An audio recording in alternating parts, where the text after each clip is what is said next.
Hey, Yasmina here from ancestralwitch.com.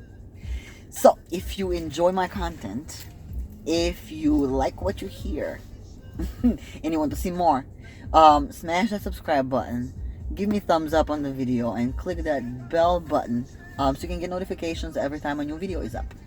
Now, I want to talk a little bit about where can these souls incarnate, and this is according to our beliefs on the Balkan. I'm not generalizing for other cultures. I'm just talking about mine at this time. So, and this is not so much of like an incarnation of they're gonna live like that. This is not a reincarnation like it is in over there, India. No, that's not that. Because for us, the ancestors are being born through their own descendants. So when you actually have a baby, that's an ancestor coming back to life. That's the only way how the ancestor can come back to life. This kind of incarnation that I'm about to talk about today, it's a little bit different. So now, what animals can represent the dead? Then that does not always mean that if when you see that animal that it's a dead person. That's not that. So this is from the book Old Serbian Religion. This is what they say. I forgot who wrote it. I did not write it down.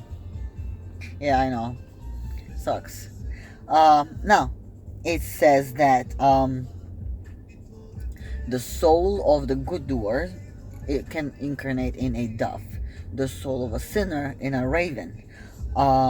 They say that the ants can represent the ancestors and the souls of the dead as well. See, they keep making a distinction between souls of the dead and ancestors. Just keep that in mind. Now, for Đurđevdan, St. George, on 6th of May, that is a very popular holiday for everybody on the Balkan. Even the gypsies celebrated, and they celebrated big time. This is a huge fertility holiday when, sheep are being brought, for slaughter, for sacrifice, and all that stuff. Now, for that holiday, they used to bring like a sacrifice meal, basically, not an animal. A meal of a cake based, a bread. We call it, it's still a bread. It's a round bread, salt, and a raw egg from a chicken, and that is being brought to the ants actually on that day. And this was most likely previously offering to the dead, offering to the ancestors. So they're also saying that even, and you may laugh at this one, even ticks and fleas can sometimes represent the dead, not the ancestors, I'm saying the dead. And hence there is a ritual by us that, of burning of the garbage. Now, temporarily, the soul of the dead or of an ancestor can also stay at an actual live person, and most likely in a stranger. So this is why we have the custom of being so gostoprimljivi. We open our doors to strangers. We feed. Like, the weird thing by us is that we're gonna be nicer, and we're gonna bring everything in front of the table to a stranger, to somebody new. But to other people that we actually know, we're gonna be like, oh, fuck out of here. Like, so this kind of thing is just in case that this is an ancestor in this stranger, and that after that grew into a divinity or another spirit. But it's basically an ancestor.